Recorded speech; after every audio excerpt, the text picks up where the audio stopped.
ခုနော်ဒီထိုင်းကလေးငယ်လေးအသက်10နှစ်ကနေ9နှစ်အတွင်းရှိတဲ့ကလေးငယ်လေး4ယောက်သူတို့ဗျအိုဖောက်ကစားတာနော်ဖောက်ကစားရကနေ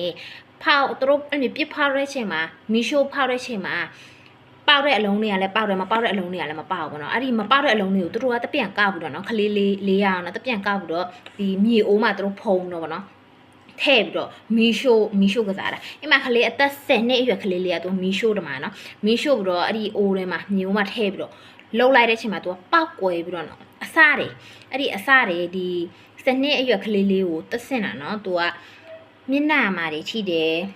ဒီခေါင်းမှာထိတယ်နော်ဒဏ်ရာတော်တော်လေးနှက်သွားတယ်ဒီမျက်နှာတွေမှာနှက်ပြီးတော့အုံနောက်လို့လဲ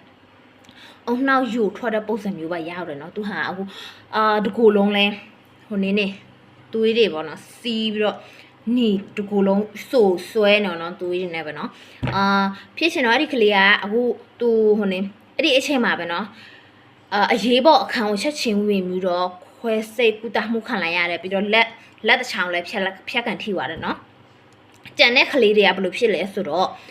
ကြံတဲ့ကလေး3ဦးနော်3ယောက်ကကြတော့ဒီအဲ့ဒီဘယ်လဲပောက်ကွဲစားတွေထိပြီးတော့နရွာတွေကွဲဘယ်လိုလဲစင်ထွက်ပြီးနေရက်တွေ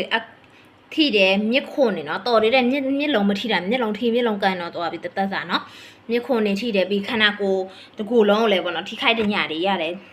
အဲ့ဒီကြံတဲ့3ယောက်နော်တော်တော်လေးအဲ့ဒီ3ယောက်လောတော်တော်လေးထိတယ်ပြီးတော့အသက်10နှစ်ရဲ့ကလေးလေးလဲတော်တော်လေးကိုထိတယ်အားကြောင့်မလို့ပေါ့နော်ဒီမိဘဖြစ်သူတွေကိုအိမ်မှာပေါ့နော်ကိုသားသမီးတွေကလေးငယ်လေးတွေကိုရှိတယ်ဆိုလို့ရှိရင်သူတို့ပေါ့နော်ကိုကစားနေမှာမိဘနဲ့ကစားသူတို့အချင်းချင်းပဲလှုပ်ပြီးတော့မပိတ်ကစားနဲ့